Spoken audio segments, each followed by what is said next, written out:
There we go. Now we're recording. Move locations. So look at this location, Mike. You know, one week you're in California, next week you're in Florida, and I haven't gone anywhere, so I figured I'd just go to my private beach house and do it from there. I like that planning. Tell Yeah. me what you think of this. I'm moving. I'm on the move. Oh yeah. I think the lighting might be a little bit better like this.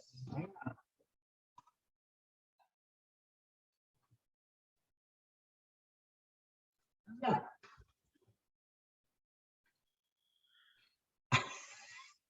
I'm just moving around today a little bit. We were just talking this week, and you said, I really want to have a better view of your refrigerator. So I thought I can accommodate that. Well, right now I'm over there in the Golden Gate Bridge. I can't see you, Golden Gate, that's nice. or whatever that's called. I have walked across the Golden Gate Bridge. And now I'm in Santa Maria, the island that I'm from, right there. What do you think of that? Is that the one that's surrounded by water? That one is, yeah. Is that really Santa Maria? Yeah. If I recall, that's the second or the third island running east to west. It's the furthest one east. Oh, the first, so it's number one. Okay. Number one, yeah. Number one in more ways than one. Number one. All right, let's go back to the Hissy Fit zone over here. There we go. I'm gonna bring this up and make this larger. Sure. Oh, good, there it is. How are you? Good. I was almost late today because I was at the grocery store at the produce section. Sure. Took me 20 minutes to open up one of those stupid bags. The opening, it's just as difficult to close those things as I know. as the store manager pointed out to you. Wow. You gotta make sure, you gotta test the product, make sure you're getting what you expect. Plus today I'm very tired because I had a dream that I was awake all night.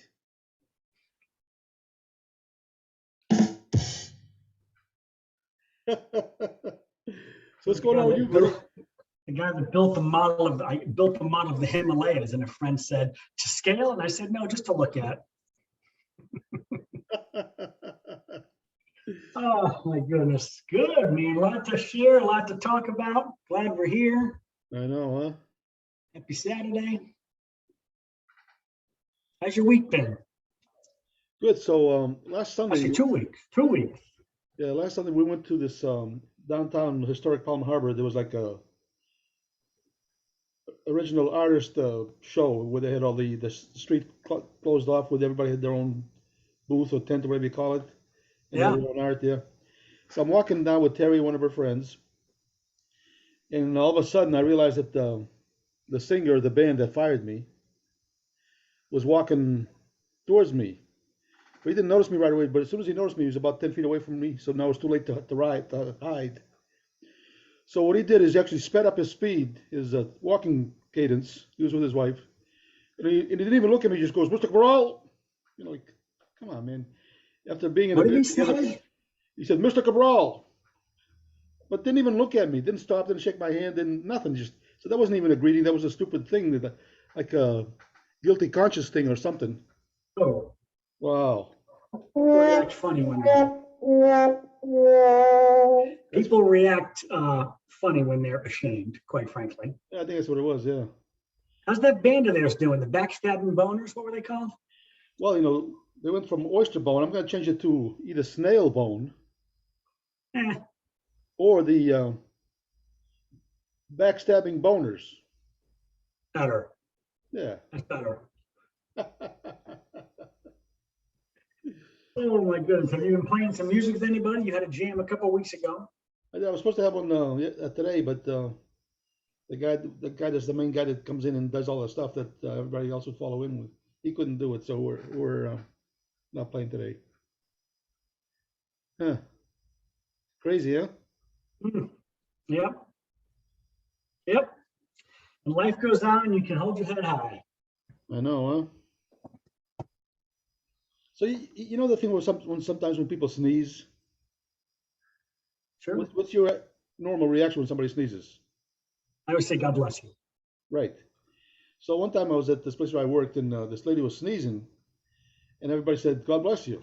So then she sneezed again. Somebody said it again. So at the 4th times, I said, hey, if we said God bless you 4 times and it's not working, then you got a problem somewhere. So then she sneezed again. So I said, stop sneezing, jerk. And you know what happened? You got to look inside yourself at that point. Well, what happened is everybody laughed and she laughed. So then after that, because she was like sneezing all the time, so she'd sneeze and everybody would say, stop sneezing, jerk. And then from there I think I on, was with you. from that day on, every time somebody sneezed, we'd all say, stop sneezing, jerk. This is going to catch on. Well, because if we say God bless you 4 times in a row and it didn't work, it didn't take, it's not going to happen after the 5th one either. Oh, man. I think I was with you. I think I was with you once and somebody sneezed 3 times and you said, that's enough. Oh, man. Oh. That's great. So you settled back in? I was in the audience of a small training and the guy speaking, somebody sneezed and he said, this is nothing to sneeze about. Wow. Oh, all those good little one-liners. So why do we say when somebody sneezes, God bless you? If you fart, nobody says God bless you. I think the mythical idea of the sneeze, it shuts everything down in your system because evil spirits are going by and this doesn't allow them into your soul. Oh, I see. So you say God bless you just to kind of top it off and keep it all good. Or, shut up, jerk. Either way, it's all good. Stop sneezing, jerk. Oh, boy. Oh, my goodness. Wow. That's funny. Well, I was in your state of Florida last weekend and had a lovely time. Didn't get a chance to see you because we were on opposite coasts, but it was close. Yeah, it's only a 4-hour drive. Yeah. But I actually, one of those days, it was funny. So I got this group of 5 guys. Yeah. And we got back to 7th grade together.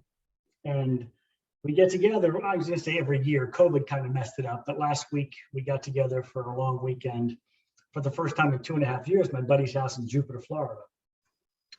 But it was funny. We kind of staggered our arrivals. I got in there Wednesday, and another friend came in Wednesday night. And the 4th guy got in Thursday night.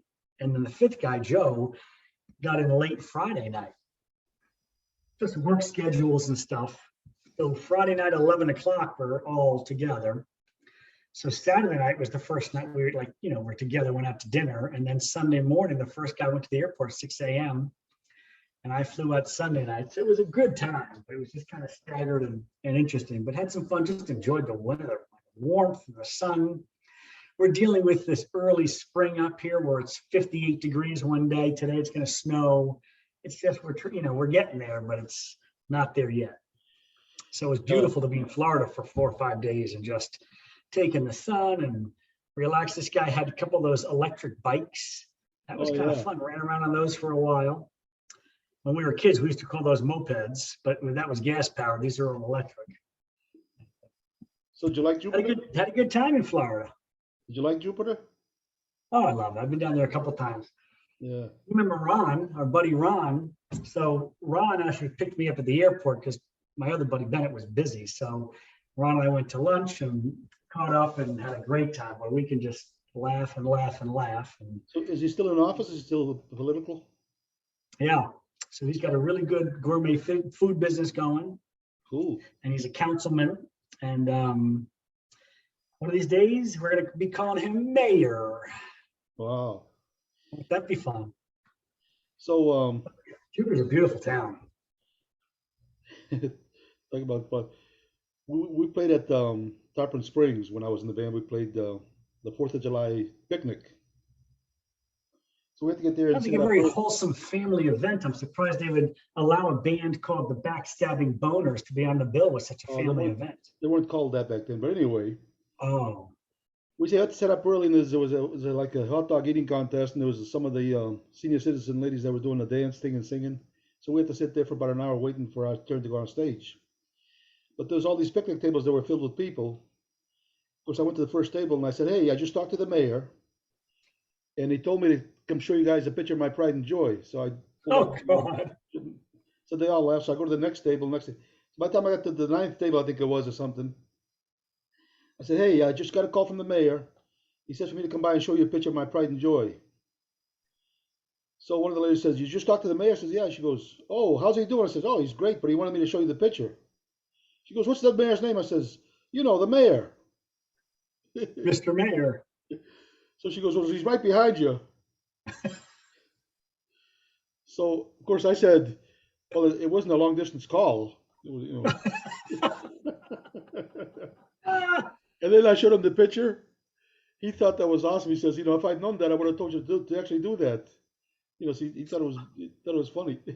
So you met the mayor. It wasn't a long distance call. Of course, you got to be old enough to get that reference. That's hysterical. Yeah.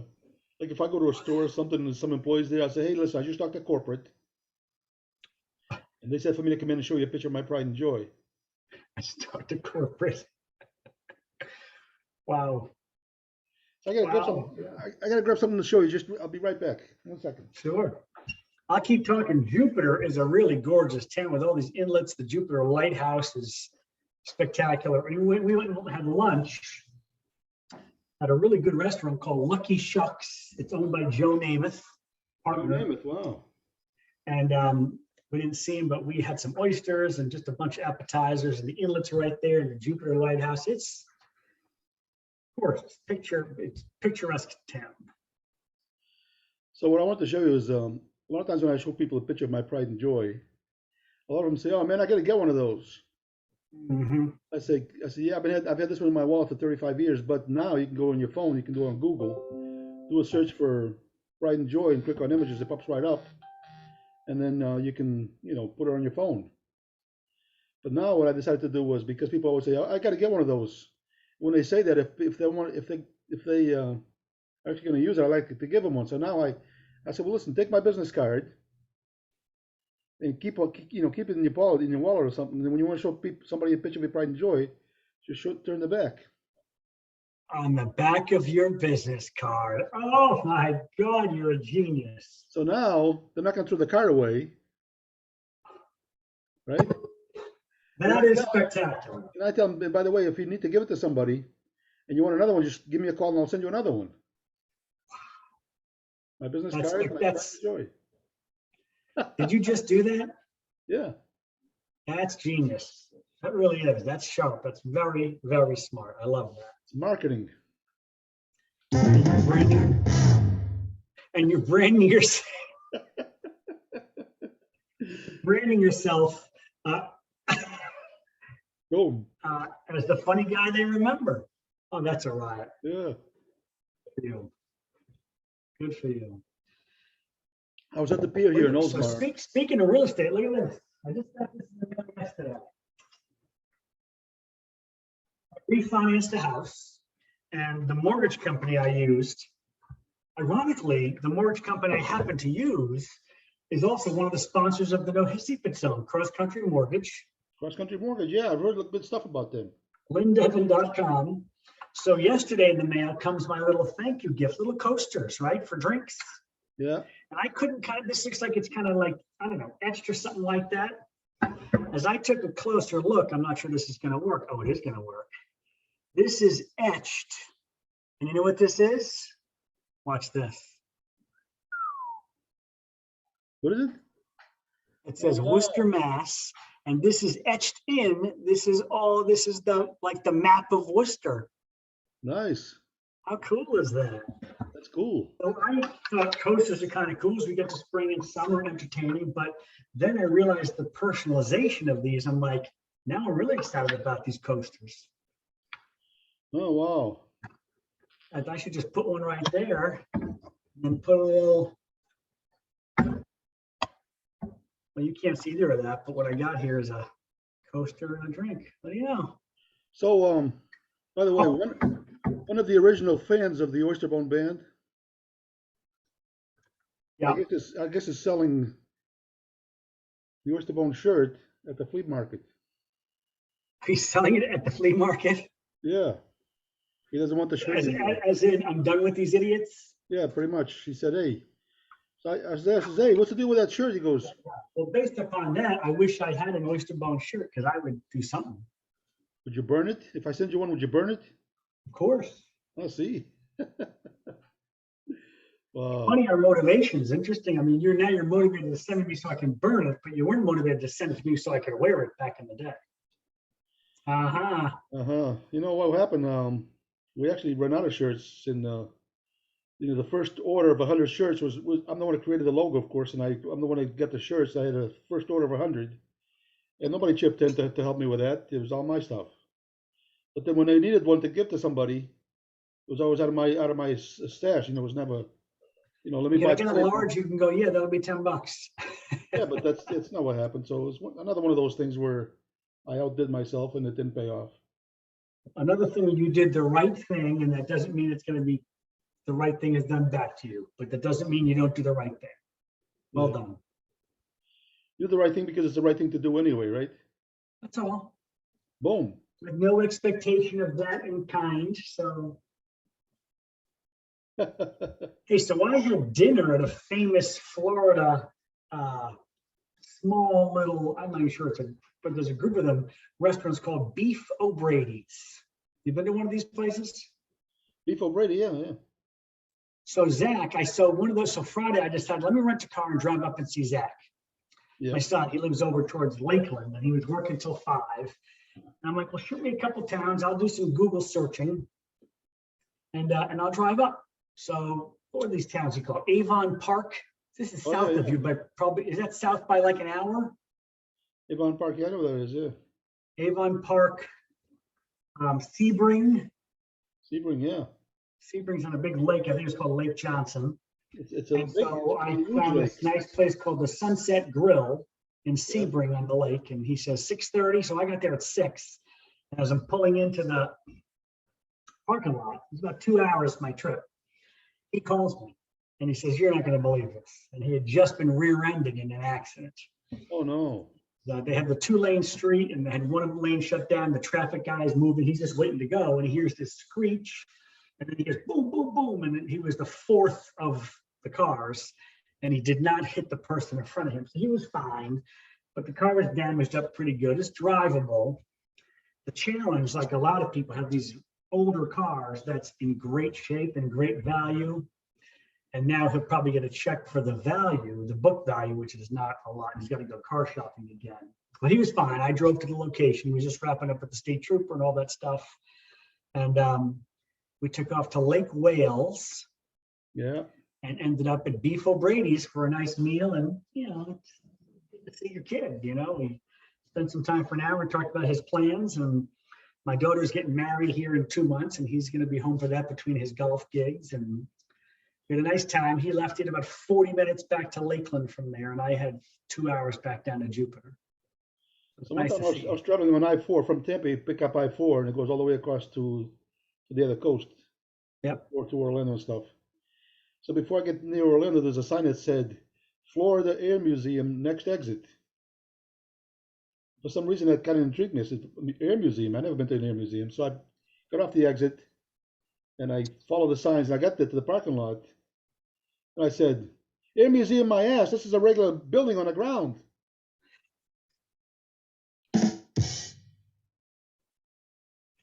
You know what I mean? A regular building on the ground. Yeah, that was no stupid. Oh, that's good. I don't know if I said before, do you have 5 Guys up there, the burger joint? Oh, yeah.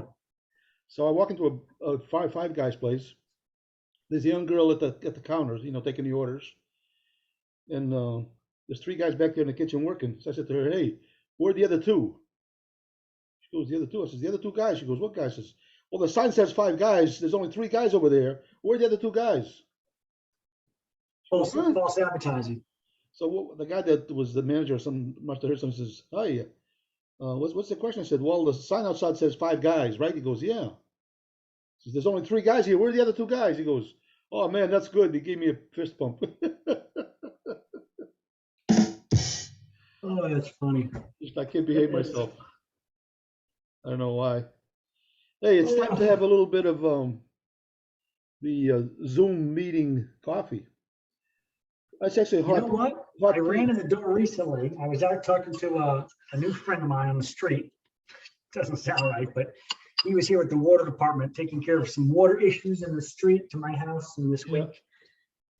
And I only had time to come in and make my little bowl of oatmeal. And I did not have time to make a cup of coffee. Wow. Like, you know what? You won't mind if I do. No, keep going, yeah. I'm going again. We get this going. Get my instant coffee. Get ready. The challenge is that the audio I hear from you outside from the computer speaker is pretty low, and just the element of the stove turning on gets in the way. It's pretty hot already because suddenly we're a cooking show. I don't know how this happened. A little bit of honey for the coffee. Is this any better now? Oh, that is better. Oh, sure. Screwed me the whole time. It's been on you the whole time and I didn't know it. Damn. No. Call yourself a friend. How's this? That's good. Oh, it's too loud for me. Oh my God. Oh my So God. Got an external speaker there going. Is that what that is? No, I have my microphone. I can hit the volume in the microphone, but then when I do that, I hear it through my speakers. Turn this up. Turn that up, because this is going to be hot. Let me hear that microphone again. Now that I get no noise. Okay, so I'm normally at this level right here, right? But I can do this. If you want me to go this, I can do this. It didn't do anything, did it? No, but it's better. What's the highest you got? Well, it's the highest right now. That works. Is it too loud for you? Oh yeah, the neighbors are knocking on the door saying, "What's going on over there?"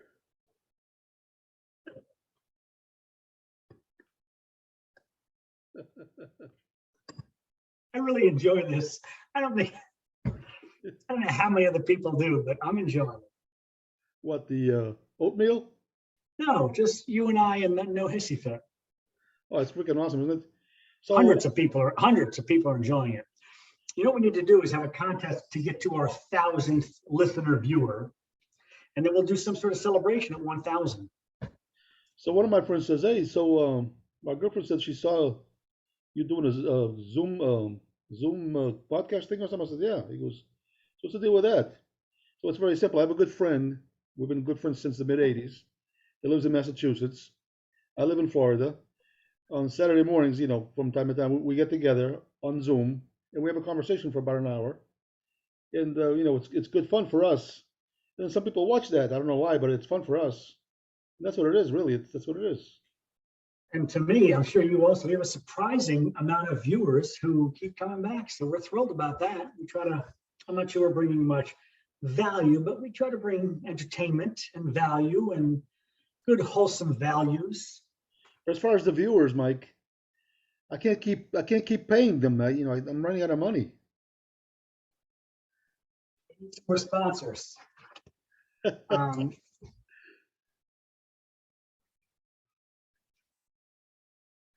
Yeah. Too funny. Oh, so I had a big week in the motivational speaking business. Yeah. I had a 2-hour workshop I did on Wednesday for Boston College. I presented for them last year also, different department. So Boston College is my #1 repeating client, which I feel pretty cool about. It's kind of fun. So it was interesting. I learned a lot. 2 hours, a long time. I have 2 segments. I'm not going to go into the details on what I spoke about, but I had 2 pieces of it that I do before I take a 5-minute break, just to break up Zoom fatigue, which viewers don't experience here because there's nothing to be fatigued about. But No. so I do a lot of just saying this presentation out loud. I click through the PowerPoint, I time it just to get a feel for it. And last time I'd done it on my own, just in practice, was 1 hour and 5 minutes. I'm like, perfect. I'll do a 5-minute break. I got 50 minutes to the top of the next hour. Somehow when you get live and you're talking to a group of people, again, it's virtual, but you're looking at a group of people. I don't know, I tend to get a little anxious, certainly, and I speed up a little bit. I think part of this is I want to bring energy, and with energy sometimes comes velocity. Right. And so that 1 hour and 5 minutes in practice was 50 minutes in real life. Wow. And I started to panic, like, oh my God, I got to fill this time. And then you start, and I stop, stick with your plan. And it went fine. But I think also when you're just talking to yourself, and trying to learn the presentation side of this, you tend to allow yourself to kind of go in a couple of different, just incorporate a couple of different stories. And so now what I'm doing in my rehearsal time is doing this, and I'm paying attention to the stories that come up that I can actually use and put in my notes. I have stories I use that are in my notes, but that was an interesting piece. But I got a great feedback. I had a virtual round of applause, which is always good. That's 15, 17 people. The other thing, my takeaway was, I don't tell jokes, as I'm doing this, but I definitely use humor. Yeah. And I think humor can be better understood in a live audience than over, virtually, because sometimes humor is just a body language or a facial expression or something. And I'm also not able to read back if they're getting any of that. So I'm anxious to get back off. I'm doing a live event next month for a local big bank. That'll be great, but anxious to get back in front of live audiences. So, although I don't think virtual is ever really going to go away. It's just too efficient for lots of people. I think I might have told you, my friend that has the booth at the flea market, he sells, he's a good artist, so he sells his art. He sells used musical equipment, guitars and stuff. He has a lot of movies and DVDs and albums, the vinyl stuff that he sells. Yeah. Right across from him was a guy there that was selling his book. His name is Earl Christie. He played with. You've mentioned this name to me before. In fact, I think I looked him up. Yeah. Yeah, so he played for the Jets with Joe Namath, Huh. and they won Super Bowl III. And we just did 56. This is Super He was Bowl. on that team? Yeah, he was on that team, yeah. That's what came with the name Broadway Joe, because they were huge underdogs, and Namath said, we're going to win this. So Earls wrote a book, and all the proceeds from the book go to his foundation. So he's over there, signing autographs for the book and stuff. But then my friend Michael Sawyers, introduced me to him. And I told him a couple of stupid jokes. He liked me right away because of my sense of humor. And he took his Super Bowl ring and put it on my finger, right? And then he put his arm around me. And Mike took a picture and stuff, so I shared that picture with a bunch of people. And then telling him some jokes, and so I says, "What do you do now?" He goes, "I'm a motivational speaker." I says, "Oh, good for you, man." I said, "I used to do that." He goes, "You did?" I said, "Yeah, but what happened with me is, the story, is that the first time I was talking, you're afraid to talk in public, so I rehearsed it like crazy, so I would remember everything I was supposed to say, and I even rehearsed my voice inflection and my pauses in between after I said something interesting for people to let it soak in and stuff. So what I did in real life, all of a sudden 2 people get up and walked out, and a couple more got up and walked out, and a few more. Before I know it, there's like just one guy left. I said to the guy, "Sir, I'm sure you noticed everybody else is gone, but you're still here, and you keep watching and you watch. I mean, don't feel obligated to be here. Why are you still here?" He goes, "I'm the next speaker."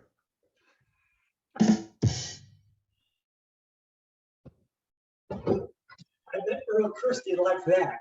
So here's what happened with this. This is the true story now. He said to me, "Tony, I'd love to get together with you. I'd pay you for you to show me and I'd tell some of those jokes that breaks the thing. Because when I speak, I don't have any jokes at all. I'm just boring. But I'd like to learn some of those." So then the following week, I went over there to see my friend again. And there he was. He said, "Hey, my friend Tony, how you doing?" I said, "Hey, listen, we're not friends anymore." He said, "What do you mean?" I said, "Well, first of all, I showed my wife the picture of me with your Super Bowl ring on my finger, and you had her arm around me. So now she thinks I'm engaged to you, and I got to stay away from you." He just thought that was so funny. So I said, "Take your stupid ring back. I don't want it." It's funny. I've done a lot of presenting over the years, and now I'm on my own with the motivational speaking business. Yeah. Telling jokes from stage is really dangerous.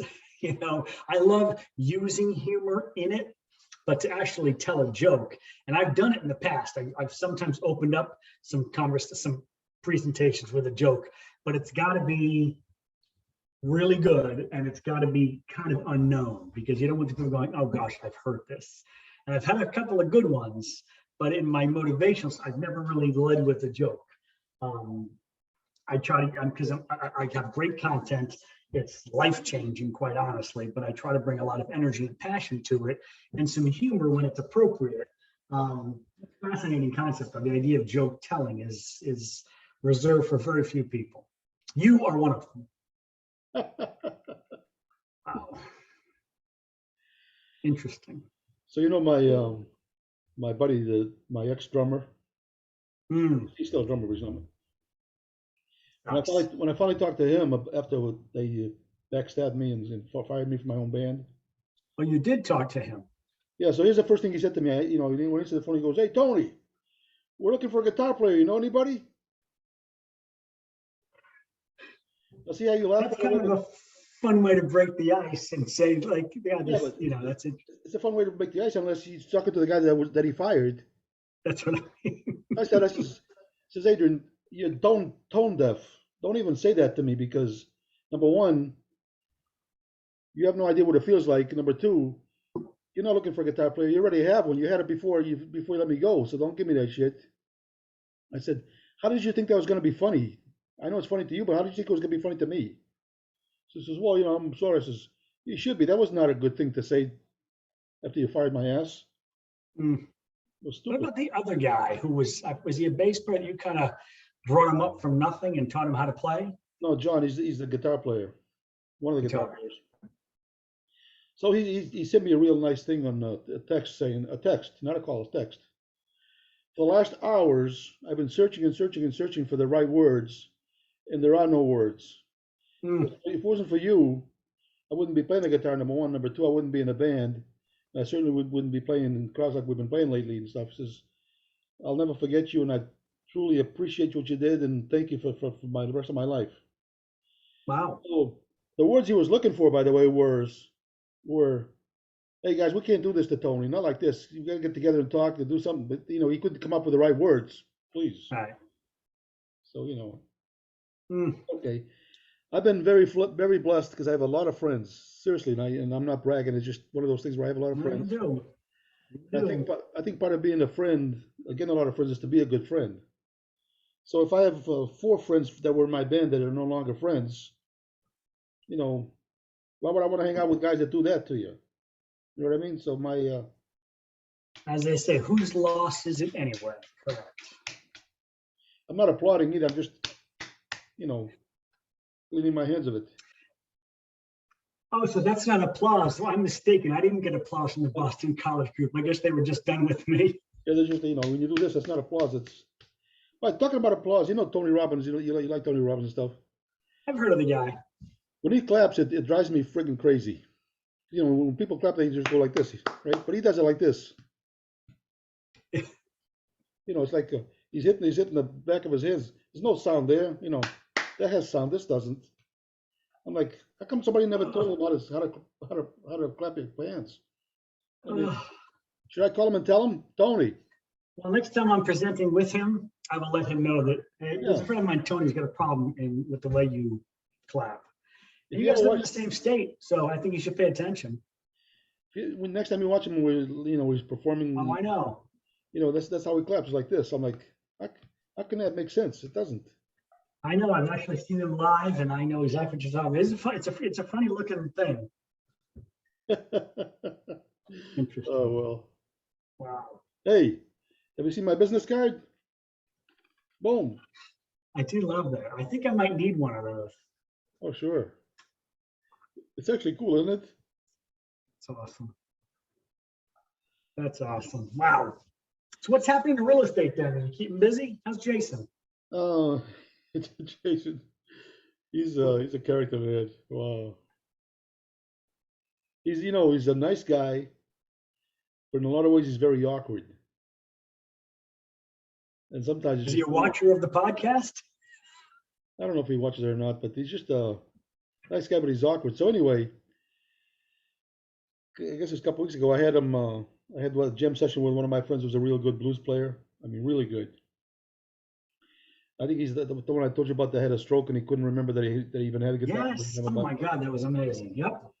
So Jason had a situation like that. He had a heart attack and a stroke, and one day I was at his condo, and he had three guitars hanging on the wall. I says, "What's with the guitars?" He goes, "Oh, I used to play." I said, "What do you mean you used to play?" I said, "Well, I can't play anymore." I said, "Why not?" He goes, "I had a stroke and a heart attack, and I can't play anymore." So what do you mean you can't play? So he started, I said, "No, you can play." So then I told him a story about Fred. You know how Fred, Right.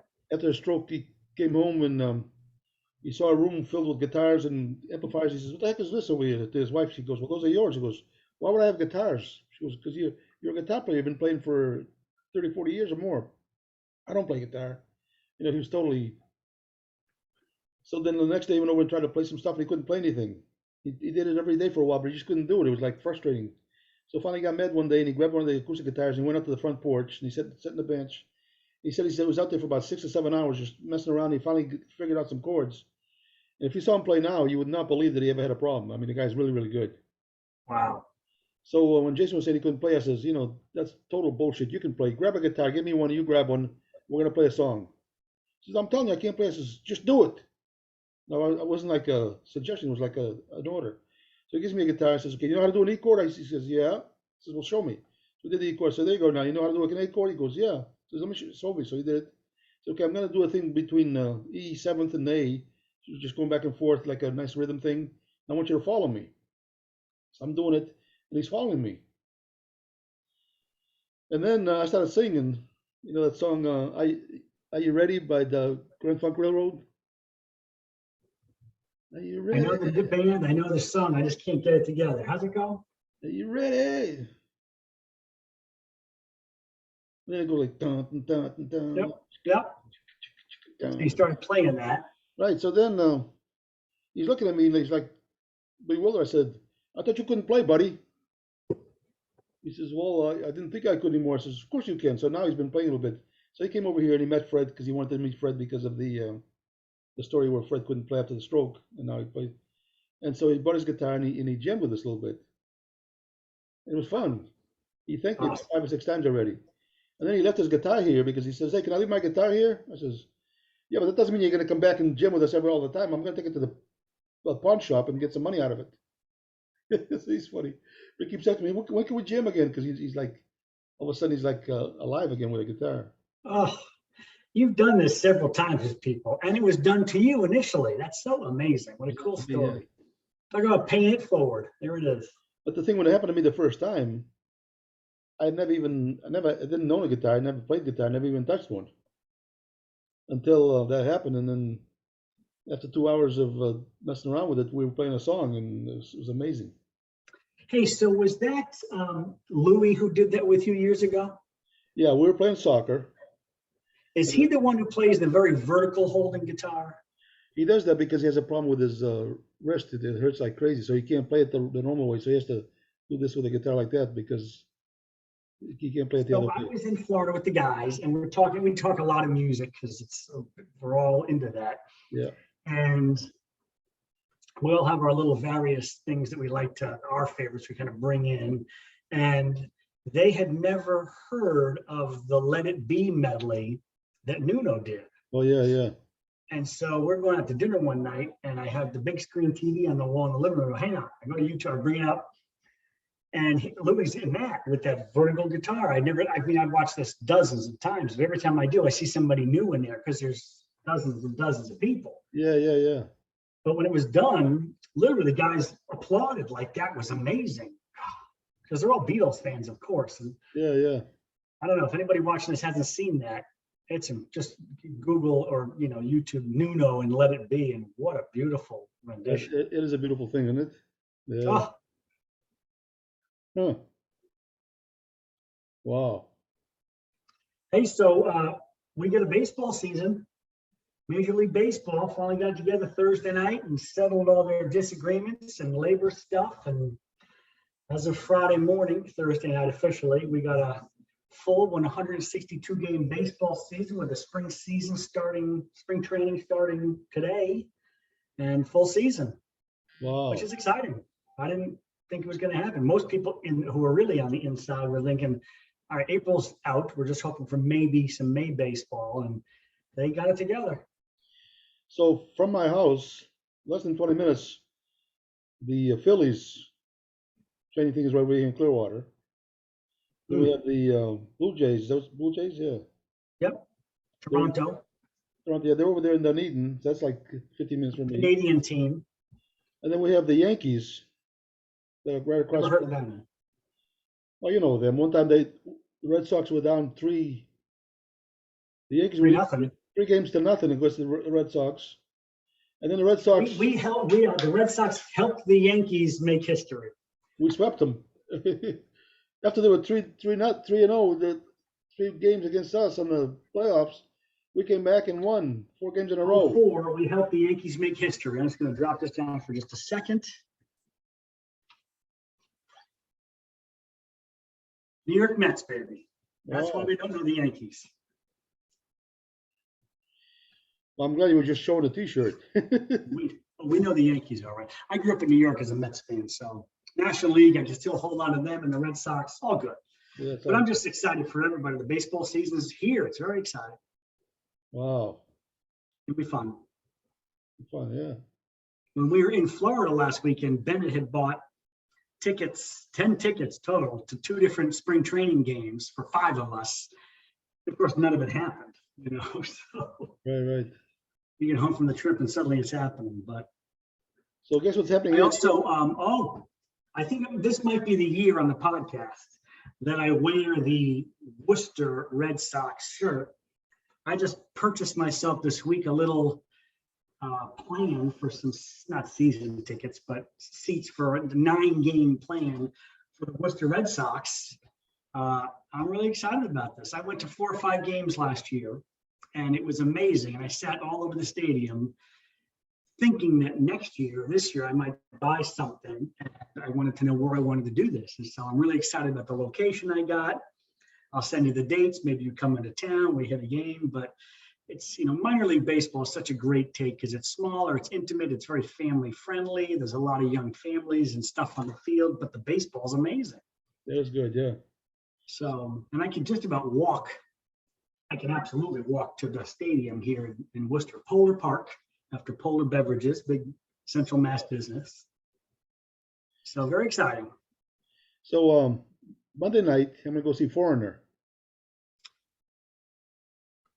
They put on a great show, man. I saw them a couple times. It's awesome. Where are they playing? Ruth Eckert Hall in Clearwater. And then on the 18th, on the 18th, I'm gonna go see Get the Let Out in St. Petersburg, Florida. Who are you going with? Oh, my brother-in-law. I think I'm up to 8 times with them. It's amazing. And I'm not stopping. I'm not going to stop. I think I told you this before. When it comes to tribute bands, I usually don't like them that much because they try so much to look and act like the original. But these guys, Led Zeppelin was four players. These guys have six people on the stage, or maybe 7. And they even tell you, we're not looking to try to appear to be like the band. We want to sound like the band on the albums. You can't do that with just 3 musicians. That's why they have 5 or 6 musicians on stage, right? You talk about sound. I mean, I'm a really tough critic when it comes to you're going to go play Led Zeppelin. Yeah. As you know, but if anybody's listening or watching and hasn't seen these guys and you like Zeppelin, they are literally note for note. It's scary how good they are. Yeah, right now I'm learning. And they even tease about what they look like and who they look like, Yeah, they don't look like it. Yeah. It's a lot of fun. They don't look like the band. They're not trying to be like the band. They look like themselves. Yeah. They sound awesome. So I'm learning. Yeah. I'm learning good times, bad times right now. You ever listen to the drums on that? Oh my God. It's crazy, isn't it? This is kind of what set the whole thing up. This is the first song on the first album. John Bonham is 19 years old and he comes out with these bass drum triplets and people are like, what is this? And man, they changed music. Yeah. And I don't think Led Zeppelin would have been Led Zeppelin had it not been for each of those 4 guys. So I saw a video. Everybody brought real relevance to the band. I saw a video the other day that really bothered me. Keith Richards from the Rolling Stones was talking about Led Zeppelin. He says, the name was appropriate. They never got off the ground. They were just the #1 rock band in the world for 10 years straight. And he says they never got off the ground. He says, I'm assuming he was being sarcastic. No, he was actually being a jerk. He wasn't trying to be sarcastic, I don't think. I suppose he's probably capable of that too. Yeah. But ironically, part of that story is rooted in truth because they didn't think it was going to do much. And that's why they call themselves Lead, L-E-A-D, Zeppelin, like a balloon. Like we're going to go over like a lead balloon. True story. Wow. The opposite was true. So 2 Mondays ago, the keeper and I went to the Boston Garden. And we saw Toto and Journey. Wow. And it was amazing. This is a Christmas gift from her son and future daughter-in-law, Sean and Kate. Gave us tickets to go see this. And you know what really made this special? This is probably not a concert that I would have gone out of my way to go buy tickets to and get to. But when you go because it's a gift, it's a different expectation. It was amazing. Oh my God, it was so fun. Toto warmed up. And I was surprised by how much stuff they played I didn't know. But of course, they did that, Africa and Rosanna and Toe the Line. And the sound was amazing. And then Journey came out. And I think they played for like an hour and 40 minutes straight. And it was just hit after hit after hit. Oh, yeah. And you know the story. So Steve Perry, the lead singer years and years ago, I don't know the details, so I will be. But apparently he was just like, I'm out of here and go do my own thing because I'm better than all you guys. And they were like, screw you. My understanding is they went to YouTube and found a guy who sounds just like him. And Korean kid, I think, I don't know his name. Yeah. And I'm not sure if they've replaced him again or not, but here's these 60-year-old guys, 65, jamming, rocking like crazy. And here's this young Korean kid jumping all over the stage, bringing a lot of energy. Oh, yeah, he's good. He's good. A whole new, younger audience to this. They sounded incredible. It was a blast. Yeah, he's actually really good, that guy, the kid. Yeah. Oh, so they're out there on tour having a good time. And if you can see them, do it. So there was a video that I watched. This guy worked at Home Depot. He's a big Boston fan, Boston, the band. Mm-hmm. And he used to sing all the time at the house. So the kids filmed him and put it on YouTube, right? And then somebody saw it on YouTube and sent it to one of the guys from Boston and said, hey, check out this video. So he called all the guys from the band and says, hey, check out this video of this guy. And they figured out who it was and who he was, and they figured out a way to find him. And they invited him to come to a show. And then they talked to him and says, hey, we want you to sing with us. And the guy just totally says, what the heck is going on? How do you guys even know? He says, well, we saw the video that's on YouTube. He goes, what video? His kids didn't even know? Didn't even know. His kids put it up there, right? So anyway, he's the singer for Boston. Isn't that crazy? So today he's the singer. And that's not a voice that many people can get to. That's amazing. I don't know if you noticed, I just moved to my back porch at the beach there. Did you see that? Yeah, I did notice. It's a nice place. I want that chair just over your left shoulder. I like that spot. You want that one? Yeah, I want to sit there. I don't want the chair. I want to sit there. Well, do you like more of a... That's my island as well. Santa Maria? What's that beach called right there? Cabral Beach? I don't know what I think that's... Oh, I'm not sure about that one. I think that's Tony's Beach. Tony's Beach, they call it? Tony's Beach, yeah. Now this one over here, that one I know well because that's where my up here in this hill is the firehouse lighthouse. I'm sorry, the lighthouse. That's your house right there? No, my house was a little further down, but the house is still there. Two of my sisters own it now. Really? Yeah, because it belonged to all of us, and then they said, hey, you guys haven't been going over there much. We're the only two that go. So my older sister said, I want to buy the house from you guys. So then the other one said, no, I want a part of it too. So the two of them bought us out.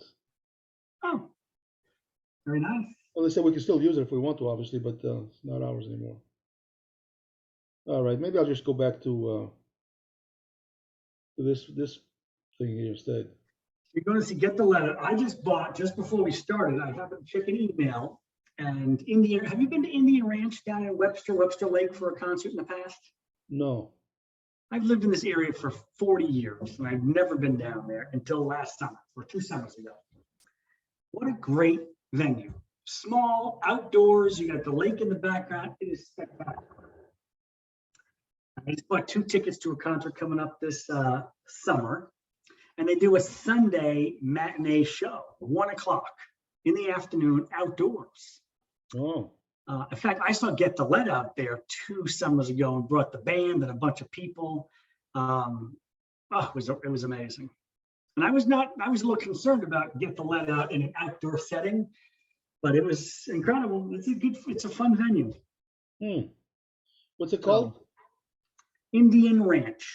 Indian Ranch. Webster, Mass. Yeah, they got some big names through there, and sometimes it's a little bit towards like the countryside of stuff, but they got lots of different stuff going through there. Fun place. What time are you taking your nephew and niece to lunch today? We didn't. We went to dinner last night instead. Oh, wow. Because the keeper was saying, I would love to see the kids. It's been a while, and she was not able to do lunch today, but we could do. So the 4 of us went to dinner last night at 99, Pub 99. Oh yeah, I like the 99. I got to tell you, it was outstanding. I mean, I always thought just like it's no difference. Chili's and Applebee's and 99. I had a Mediterranean salmon bowl. It was phenomenal. Seriously, I was like, wow, this is amazing. So I got an interesting story of the 99. My first car was a Volkswagen Bug, 62 Volkswagen Bug. So we used to go down to Hampton Beach or something, 4 of us in the car, and the 3 guys would fight to see who would get the front seat. Sure. I really mean fight. I mean, they'd have to grab one guy and throw him out. And so then they finally got in with Tony Shaves won, so he's in the front seat. And he put his wallet in my glove compartment. And it was his birthday, by the way. So we go to the beach, and on the way back in Sudbury, there was a 99. So we pulled in there with the Volkswagen to go to the 99. So right in front of Tony, I opened up a glove compartment and grabbed his wallet right in front from the glove compartment, right in front of him, and I put it in my pocket. He didn't even notice. So then we're eating and stuff, and then when the bill came out, says, Tony, it's your birthday, man. Let me take care of it. I grabbed his wallet, and I paid with his money from his wallet. Right? Oh, cash from his wallet? Yeah, the other 2 guys knew what I was doing, but he never caught on. So then, we go home and drop him off. So he calls me up and I say, hey, Tony, man, this is crazy. I'm just looking at my wallet. There's some money missing from the wallet. I said, what do you mean missing? He goes, well, somebody took some money or something. He says, well, you don't remember you bought us lunch at the 99. He goes, what, you bought it? I says, no, I bought it with your wallet. You saw me take it out of the glove compartment. I took the money at the table out of your wallet. When we got back to the car, I put your wallet right in front of you, into the glove compartment. And then when you were leaving, I says, hey, don't forget your wallet. He goes, oh yeah, thanks, man. He says, I can't believe you did that. I says, why can't you believe it? It was nice. Thank you for buying us lunch on your birthday. Usually it goes the other way. That was funny. He still reminds me of that too. He still reminds me of that. That's funny. That reminds you of your neighbor down there with the pizza delivery. That was a funny one also. Oh yeah. I told him the other day that I mentioned that on the podcast. Tony Shaves.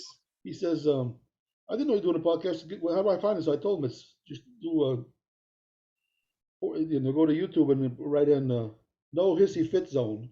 It'll pop right up. So funny.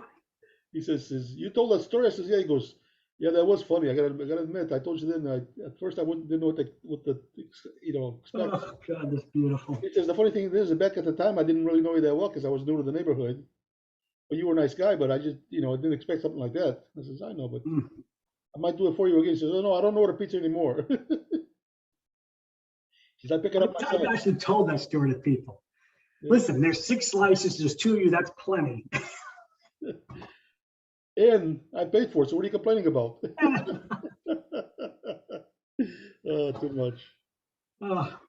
And you could pay for it because years later you saved all that money at 99 with Tony Shaves buying his own birthday lunch. Oh yeah, that was funny, huh? That is all right. Wow. All right, Mr. Michael, we're gonna probably What do you got planned for the afternoon? What's going on down there in Florida today? Well, you know how long it takes for me to. We do the podcast. It takes us about an hour. Then it takes me 4 or 5 hours to get it onto YouTube. But you don't care about that. No, I do. In fact, I'm trying to come up with a way to kind of divide up the revenue shares that you get a little bit more because of the work you do after the fact. Well, thank you very much. I appreciate that. Listen, not just me, but hundreds of viewers appreciate you doing that. A suggestion came up. Our buddy Joe was listening, and he was disheartened to hear the opening music. And he says, "How come you're not using still face music for your opening?" Whoa. Just saying. Just throwing it out there. Well, for one reason, and I do like the opening music. I misplaced the CD from Stillface. I don't know. Again? No. Is this the fourth one you've misplaced? No. There's only one that I had when I went up north that somehow it didn't come back to me. It didn't come back with me to Florida. Well, I can take care of that, but also we have a digital version on Bandcamp, which I can get to. You can listen to it, your phone, Bluetooth in your car. So I need this. So, years ago, when I was looking for a ringtone on my phone, yes, I couldn't find one that I wanted. So I actually grabbed my guitar, and I have one of those Line 6 Spider Gem where you can play stuff and you can do loops with it, and you can record, put an SD card in there, and you can record what you're doing. So I started doing this thing with the guitar where my fingers were going, and I recorded it. That became my ringtone on my phone. Oh, cool. Every time it rang, people say, "What's that?" I said, "That's me playing a guitar." And I said, "What?" So I gotta do that. So what do I go? I go to Bandcamp? Is that what you said? I'm searching it right now. Let's see, bandcamp.com. I was gonna tell you a music story too. Maybe I'll wait for next time. Bandcamp.com/ you know what? I think it's stillfacemusic.bandcamp.com. Let me try this. I don't need to waste our viewers' time with this. I will find it and I'll text it to you. Okay. Thank you. I had a music story to tell you. I'll wait for next time. But I discovered some new music that I kind of knew I existed, and it was because of a TV show, and I'll tell you about it next time, but I'm really digging it. So here's what Joe didn't tell you. He called me and said, "Hey, I told Mike you guys shouldn't be using that intro music. You should be using Stillface." He said, "But what you really need to do is to do the my music." What's his name again? JD and the Retro Riders. That's what he told me. He says, "You need to use my music as your intro music." See how he is? No, he didn't call me. I'm just kidding. He's two-facing both of us. I know, huh? Oh, I found it. Stillfacemusic.bandcamp.com. Stillfacemusic.bandcamp.com. Wow. Can you see that? I don't know if you can see that or not. Oh, there it is. Yep, still. Okay, I'll look it up and Oh, look at that. look at that, huh? I'm gonna crank some tunes over here and see how the day goes. You didn't show him the VIP pass, did you? Sorry, what? You didn't show Joe the VIP pass, did you? Gosh, that's a good question. I didn't bring one with me to Florida, if that's what you mean, no. Yeah. But I can't imagine I haven't told him the story. I just need to wear that. I don't need to say anything. I just have to wear it for the next podcast. I mean, it'd be pretty cool for you to be doing a gig and you have your own VIP pass. Hey, everybody be clapping like this. But you should have your own. You should be a VIP in your own band. Wow. Oh, always a pleasure, my friend. Same here, man. I love you. We'll do it again soon. This is 23. No hissy fit yet. No, I don't see one coming. We're looking for that 1,000th viewer. We're keeping track. We're counting. Be the 1,000th. So you know how Joe Rogan is the king of podcasts? Never heard of him. You know how Neil Young wanted to cancel him? Yeah. Yep. Spotify. So when people put it on Facebook and stuff, I'd say, "Hey, Spotify, let Neil go and keep Joe. Let Neil go and keep Joe." That's what I kept saying. Hey, listen, any good campaign has to rhyme. It's going to help. Yeah. All right, buddy. Enjoy the day. Talk to you soon. Nice. Oh, it was perfect on my side. I don't know what it's I know. going to look like, but I can't tell you how good my timing was on that. All right, man. You're the See you, best. pal. See ya. Take care.